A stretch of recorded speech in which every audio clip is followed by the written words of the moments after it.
In an age of remakes, reboots, and reimaginings, the next worst thing, often uttered in the same breath, is adaptations.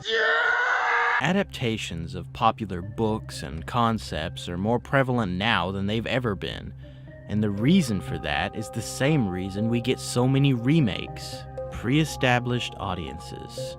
You gotta pander to the biggest audience you can, squeeze every penny out of every demographic. But, while not being quite as bad as movies that claim to be based on a true story, which at this point is code for extremely exaggerated retellings, adaptations can be just as disrespectful.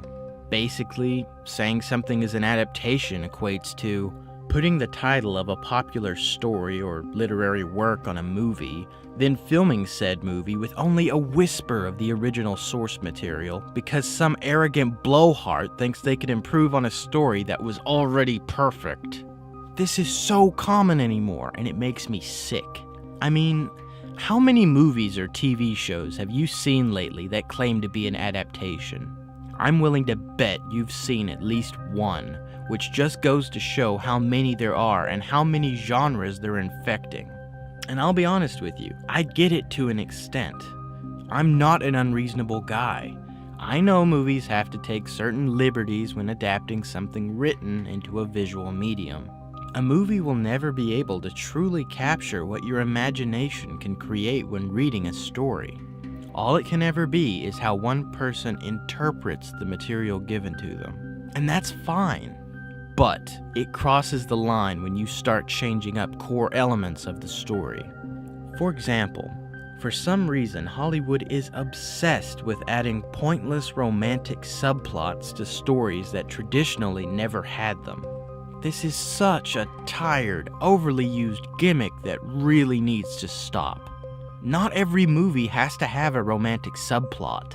Of course, in more recent times, we had this as one of the big forced romantic subplots. But when discussing this issue in particular, I always point to Bicentennial Man and Patch Adams. Both feature a romantic interest for the main character that only exists in the movies. They exist solely to provoke emotions from the audience, and are used as a manipulative studio tactic. But as awful as this is, it's not even the worst offense. I love reading stories that are a reflection of the world we live in. Stories that ask moral or ethical questions, or comment on our political or social status. I grew up studying works like Animal Farm, 1984, and Lord of the Flies, just to name a few. I mean, just look at the history of the Jungle Book. This was a book with themes of law and order, abandonment, survival, and freedom. Often it reflected the destructive and irresponsible side of human nature. After all this time, there have been numerous adaptations, with some of them actually being somewhat decent. But with each retelling, the heart of the story has become weaker and more distant, ultimately culminating in this. My leaf. This is mine. There's some other. There's a rock. That's mud. That's just mud. There's a rock. That's my rock. That's my rock. Nobody touches my rock. There's another rock. 2 rocks. 3 rocks. Ugh, don't even get me started on Disney's live-action remakes. Yes, Disney, you can print your own money. I'm very impressed. Now get back to making something decent. But I mention this because these kinds of stories seem to be the hardest for Hollywood to adapt.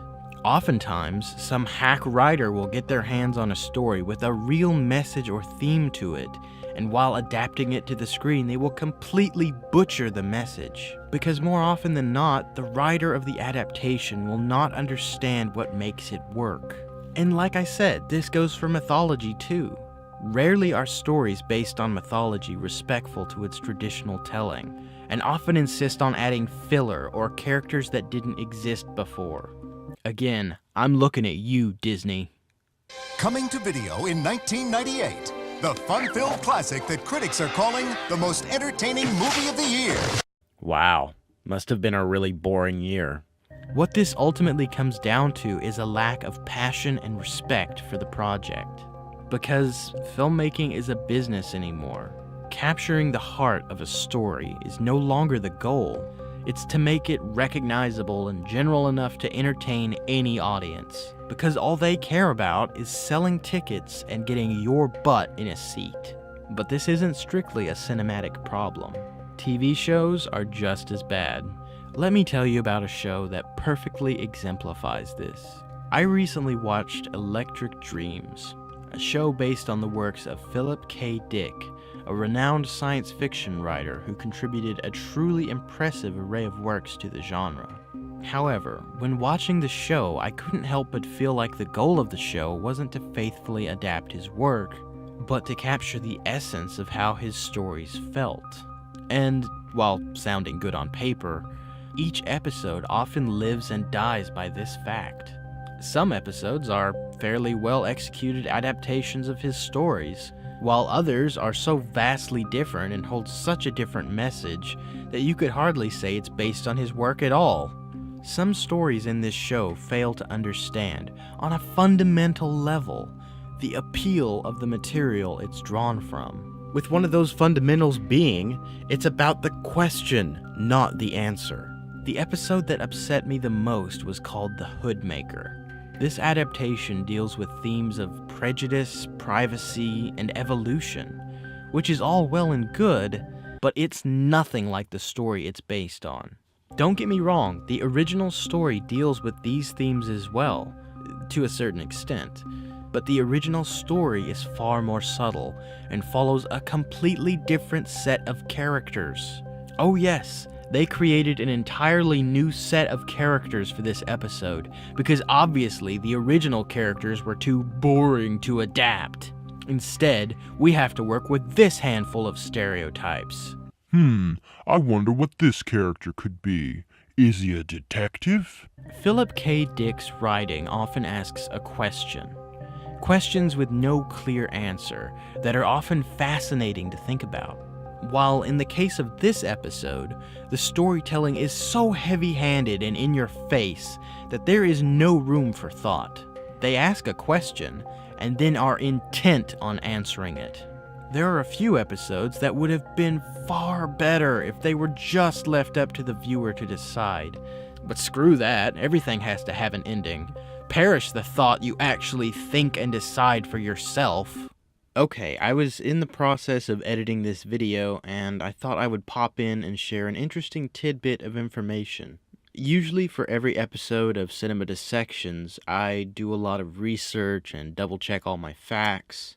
So I looked up the guy who wrote this episode of Electric Dreams, and discovered something I found kind of interesting. Turns out that he wrote two of the most forgettable episodes of Doctor Who, as well as one episode from Season 2 that I vehemently despise. This episode is so ham-fisted and over the top with its message of love and family that I can't help but make a comparison to The Hoodmaker. Also, this guy mostly writes British dramas, so clearly he has no idea how to write this kind of high-concept material. Alright, that's it. Back to the show. And, let's not forget, they added a romantic subplot to most of the episodes. Great, thanks for that. Clearly, that's what was missing from the original stories. And half the time, they're forced in where they don't even make sense. This episode was rewritten to make a 342-year-old woman fall in love with this young guy. This ruined an otherwise really cool episode, and this has happened time and time again. I don't know, I've probably rambled on too much about this show. It was pretty hit and miss, to be honest. Total waste of Steve Buscemi, which is a crime. However, some episodes are actually really good.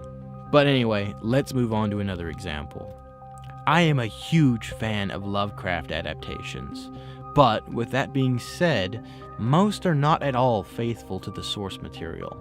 Writers often take Lovecraft stories and change them so drastically that it's closer to an entirely new story, with the only connection left being someone in the back turning and saying, Lovecraft! Either in tone, content, characters, or time period, nearly every adaptation of his work is wrong in some crucial way.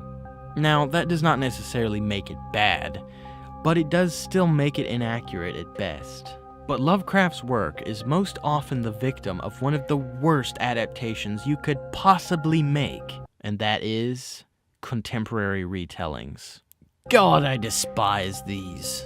Put simply, it's when you take a story, for example, Sherlock Holmes, and you set it in modern day. Essentially, it's the same story, it just takes place in the present. Now, there is something just so fundamentally wrong about this. I can't quite put my finger on what, but when I see this being done, it just rubs me the wrong way. To me, it just feels disrespectful. Not as disrespectful as Benedict Cumberbatch, though. But books are not the only things adapted into films. Video games have also been given this treatment, and whew boy, they always turn out bad. And when talking about video game adaptations, you have to talk about the Super Mario Bros. Movie. A game about two happy little plumbers in a goofy cartoon world clearly equates to a movie about two plumbers in a disgusting dystopian world filled with reptilian monsters and theories about parallel universes. Yeah, I'd say that looks like a faithful adaptation to me. Then we have the Resident Evil movies, which are, once again, nothing like the games they're based on. Although, with this example, there's actually a little more to pick apart. Because even though it's nothing like the original material, this franchise is actually very popular. Or it was before it ended. So, I suppose this is one example where carving a new path actually worked, which is something few adaptations could really pull off successfully. But was this an accident? Did a hack writer stumble upon a gold mine? Or was this a bold reimagining deserving of praise? I suppose that's up to you to decide. Ultimately, my point is, adaptations almost always have a feeling of arrogance to them, because it's never enough just to tell a beloved story as faithfully or truthfully as you can. It has to be watered down until it's barely recognizable. Any content that is thought-provoking, meaningful, or introspective has to be removed and replaced with something bland and undebatable, which isn't just disrespectful to the work and the author, but to the audience as well.